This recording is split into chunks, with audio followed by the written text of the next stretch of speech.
Kita bilang ente pindah, seminggu lagi ente bebas, keluarga ente nunggu. Enggak Beb, kita selama di sini ada pengajian kita nggak mau keluar. Enggak, dia nggak keluar. Saya bilang jangan begitu, izin dulu sama ibunya. Apa dia bilang? Kita udah telepon Beb, bahkan ibu bersyukur suruh saya yang lama di sini. Subhanallah, saya udah bicara dengan istri bahkan senang karena selama ini istri saya tahu saya kalau pulang ya mabok, saya kalau pulang ya dalam kondisi pengaruh narkoba. Tapi begitu istri saya tahu saya sekarang sholat, ngaji, apa dia bilang? Kenapa nggak dari dulu masuk penjaranya?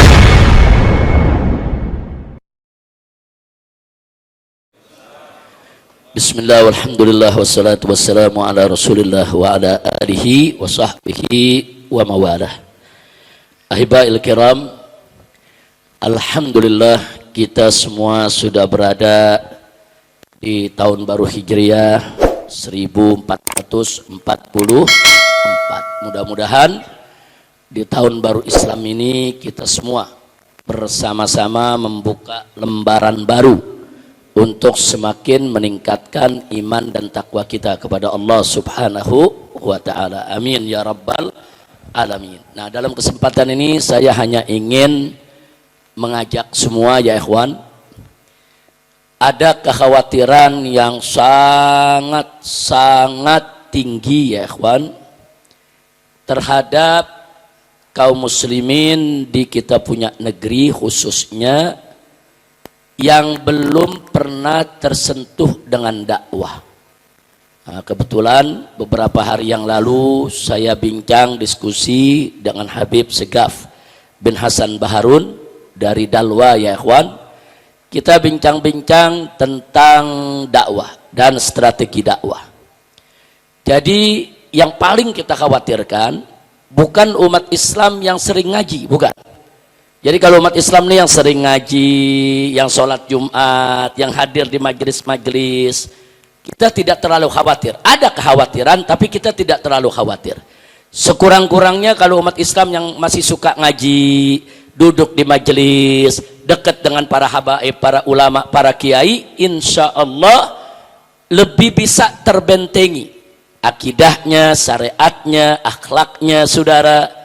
Tapi yang sangat kita khawatirkan adalah umat Islam yang belum tersentuh dakwah dan jumlahnya banyak ya kawan. Nah, jadi berdasarkan bukan sekedar jajak pendapat, tapi juga satu penelitian ya kawan yang dilakukan oleh sejumlah aktivis-aktivis muslim dari Sabang sampai Merauke ini, berapa puluh juta umat Islam yang belum pernah tersentuh dengan dakwah. Dan itu saya buktikan sendiri pada saat saya ada di penjara selama 1,5 tahun. Begitu juga Habib Hanif mendampingi saya di sana. Kita diletakkan di blok narkoba. Di blok narkoba itu yang masuk di sana ada kartel narkoba, bandar narkoba, kurir narkoba, pengguna narkoba ya ikhwan. Itu boleh dikatakan hampir 95% semuanya mengaku belum pernah tersentuh dakwah. Bahkan pada saat saudara kita ajak mereka puasa di bulan Ramadan, apa mereka bilang? Ini anak-anak muda ini yang umurnya masih produktif, yang 20 tahun, 25 tahun, 27 tahun ya ikhwan. Apa mereka bilang? Habib, kami seumur hidup kami nggak pernah puasa. Baru sekarang nih kami puasa. Jadi puasa kemarin tuh bagi mereka tuh perjuangan habis-habisan ya ikhwan. Jadi mereka nggak pernah menahan haus, nggak pernah menahan lapar. Nah, nggak sampai di situ. Apalagi sholat 5 waktu berjamaah, jangankan 5 waktu berjamaah, sholat 5 waktu sendiri aja nggak pernah. Nah, jadi kita lihat kenapa, kita tanya kenapa mereka nggak pernah sholat, padahal mereka orang Islam, KTP-nya Islam, keluarganya Islam. Salah satu jawabannya karena nggak ada yang ngajak kami, Habib.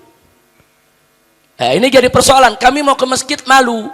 Kami mau ke majelis malu dan gak ada yang ngajak kami. Nah, akhirnya mereka bergaul di tengah masyarakat, bergaul dengan lingkungan, akhirnya ada yang terkena narkoba, bahkan jadi kurir narkoba, ada yang jadi bandar narkoba, dan seterusnya dan seterusnya. Nah, dari sini kita bisa mengambil pelajaran. Alangkah indahnya kalau kita nih semua yang sudah tersentuh pengajian mau sama-sama berdakwah, mengajak mereka ya kawan. Nah, jadi jangan dakwah itu hanya dijadikan beban di tulang punggung para habaib dan para kiai. Tapi dakwah itu harus menjadi tanggung jawab kita semua. Nah, Anda berdakwah itu nggak mesti Anda hafal Quran, Anda hafal hadis, enggak. Anda berdakwah itu nggak mesti Anda menjadi ulama dulu, ngerti agama, baru berdakwah, enggak. Anda mengajak saja nih satu orang yang nggak pernah ke masjid, kita ajak ke masjid. Itu sudah dakwah yang luar biasa. Orang yang nggak pernah ngaji, kita ajak untuk dia ngaji. Itu sudah satu hal yang luar biasa, saudara. Bahkan memberi petunjuk kepada seseorang, saudara, itu lebih dahsyat, khairum min humrin ni'am, min humrin na'im. Jadi ini pahalanya begitu besar, saudara, luar biasa. Nah, karena itu saya mau ajak di sini ya, ikhwan. Yuk kita kasihani saudara-saudara kita yang belum tersentuh dakwah. Makanya jangan kaget kalau sekarang kita jumpai di kita punya negeri KTP-nya Islam, ngaku orang Islam, tapi enteng dia menghina Allah, enteng dia menghina Nabi, enteng dia menghina ulama, enteng dia menghina yaitu para habaib, saudara. Enteng, kebanyakan dari mereka memang gak tersentuh dengan dakwah. Ya, kita akui di antara mereka ada yang zindik, ada yang munafik, yang sebetulnya paham soal agama tapi memang dengan sengaja menistakan Islam.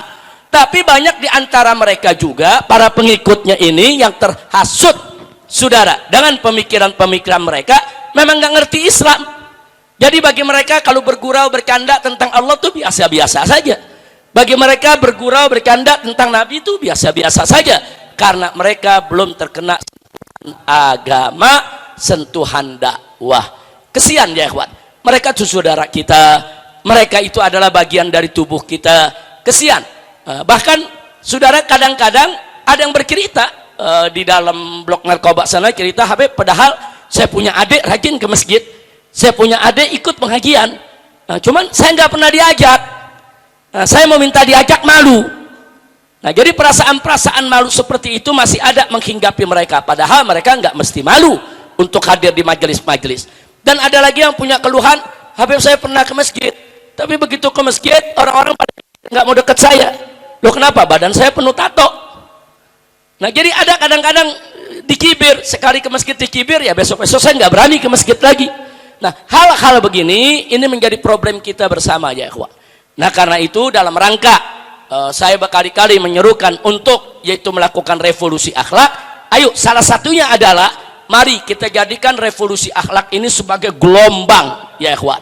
Gelombang yang bisa yaitu kita menarik apa saja yang ada di depan dan di sekitar kita untuk ikut dalam gelombang revolusi akhlak ini ya ikhwan. Di antaranya yuk ajak kakak kita, adik kita, keponakan kita, kerabat kita yang nggak pernah ngaji ya ikhwan, yang nggak pernah sholat, nggak pernah zikir ya ikhwan, walaupun badannya penuh tato ya ikhwan, walaupun dia masih menenggak minuman keras, walaupun dia masih berbuat maksiat, itu nggak menghalangi mereka untuk ngaji. Ajak ngaji, ajak ngaji. Soal dia belum mau berhenti maksiat itu soal lain. Yang penting ajak ngaji dulu.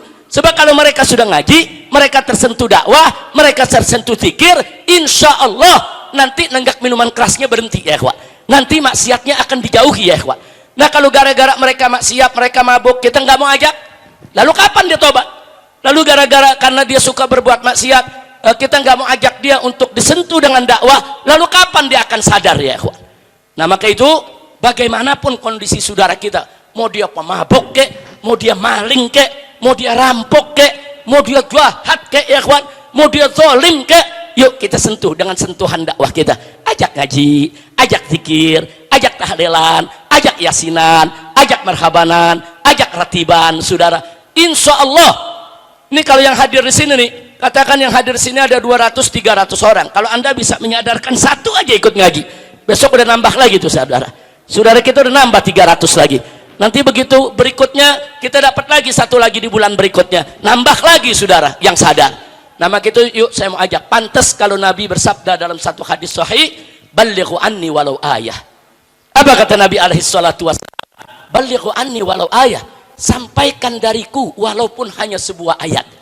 Artinya Nabi menugaskan umatnya, setiap orang, mau ulama kek, mau bukan ulama kek, mau habib kek, mau bukan habib kek, mau kiai kek, mau bukan kiai kek, mau santri kek, mau bukan santri kek, Nabi tugaskan. Ini tugas dari Nabi ya ikhwan. Sampaikan dariku walaupun hanya satu ayat.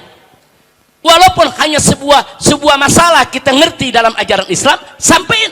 Oh, kita cuma tahu bahwa minuman keras itu haram, sampaikan kepada saudara kita. Oh, kita tahu kalau LGBT itu dilarang, sampaikan ke saudara kita. Satu ajaran pun yang kita tahu ya ikhwan, sampaikan kepada orang-orang yang ada di sekitar kita, insya Allah. Nah, karena itu saya ingin melalui sambutan ini, saya hanya ingin mengajak, yuk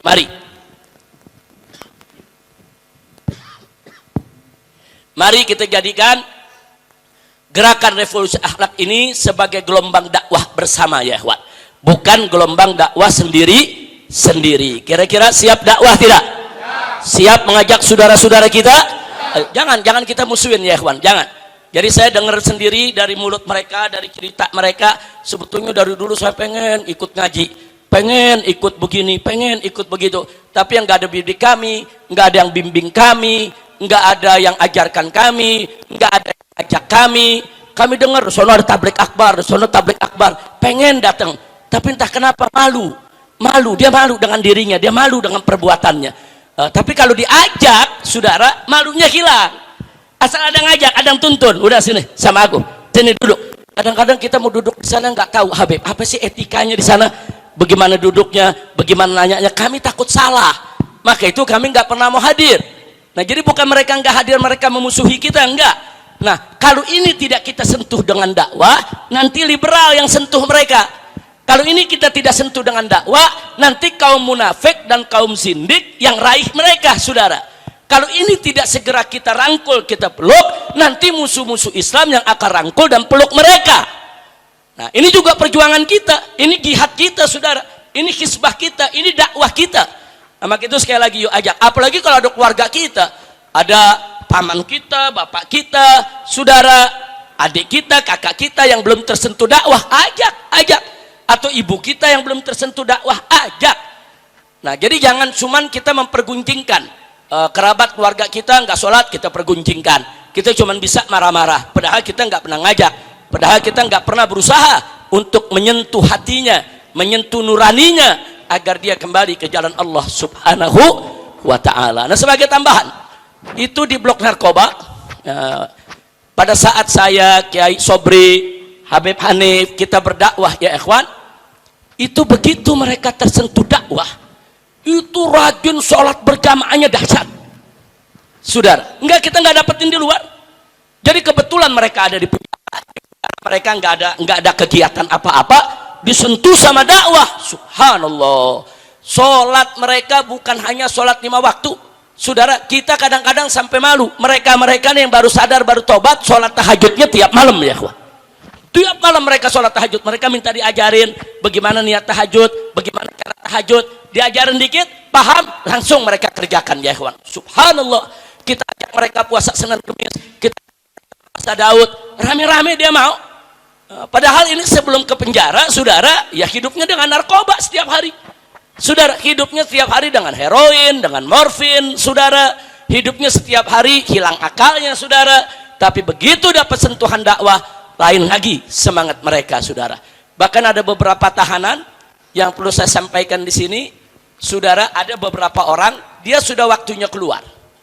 Artinya kalau dia dari rutan Mabes Polri, kemudian dia dipindahkan ke Salemba atau ke Cipinang ke lapas, maka dalam waktu 1-2 minggu dia sudah bebas ya ikhwan. Karena mereka sudah menjalankan masa tahanan lebih dari separuh.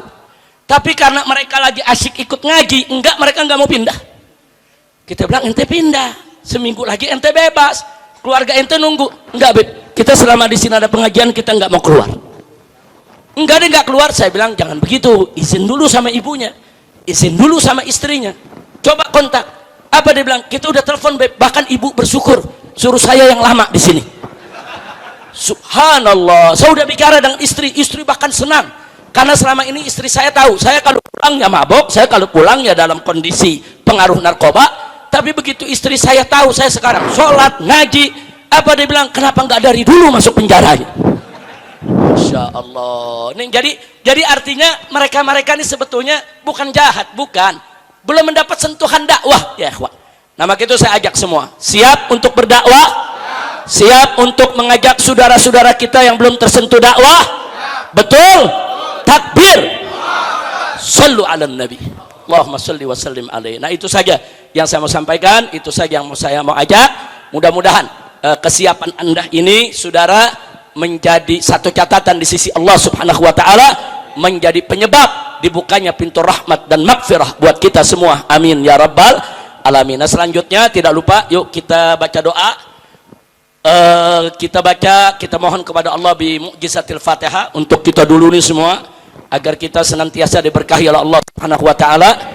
Itu juga orang-orang tua kita, keluarga kita, kerabat kita, sahabat kita, tetangga kita, guru-guru kita, dan semua yang berbuat baik terhadap kita. Amin ya rabbal alamin. Dan doakan juga agar guru-guru kita, para pejuang kita, aktivis kita, saudara seperti Habib Bahar bin Smith, kemudian juga Haji Munarman, begitu juga Habib Muhsin Al-Habsyi, saudara yang masih ditahan di Makassar sana, dan kawan-kawan tidak saya sebutkan satu persatu.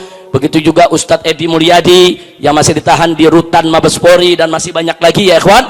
Kita doakan agar mereka diberikan kelapangan oleh Allah, ketenangan, kesabaran, ketegaran, ketabahan, dan beraneka ragam kemudahan, serta secepatnya bisa dibebaskan agar mereka semua kembali ke keluarga mereka dan kembali berjuang bersama ala hadhihi niyah wa likulli niyatin salihah wa ila hadratin nabiyil mustafa sallallahu alaihi wasallam bisirril Fatihah.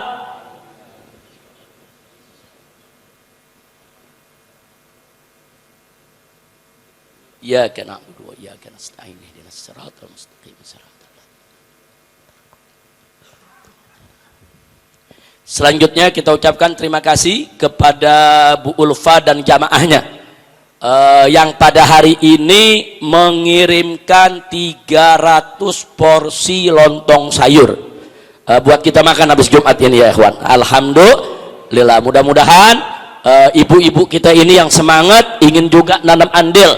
Oh, ini bapak-bapaknya pada sholat di sini, dia nggak sholat, dia kirim makanan. Alhamdulillah, mudah-mudahan Allah mudahkan rizkinya, Allah berkahi hidupnya, dan Allah sampaikan gobulkan segala hajatnya. Nah, begitu juga Ustadz Nur Rahman dan kawan-kawan yang dalam bulan ini luar biasa. Ini beliau bersama kawan-kawan merapikan majelis ini ya ikhwan.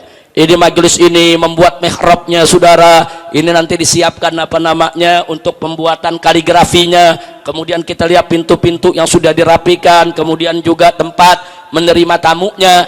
Nah, Ustadz Nur Rahman dan kawan-kawan kita doakan juga agar Allah buka pintu rezeki mereka, Allah berkahi mereka, begitu juga semua para muhsinin, para dermawan yang telah ikut membantu perjuangan. Amin ya rabbal alamin. Nah, itu saja. Yuk kita sholat ba'diyah, nggak usah selaman-selaman dulu. Habis sholat ba'diyah kita makan siang dulu. Insya Allah cukup ya ikhwan. Amin ya rabbal alamin. Itu saja. Terima kasih. Hadani Allah wa iyyakum ila siratil mustaqim. Wassalamualaikum warahmatullahi wabarakatuh.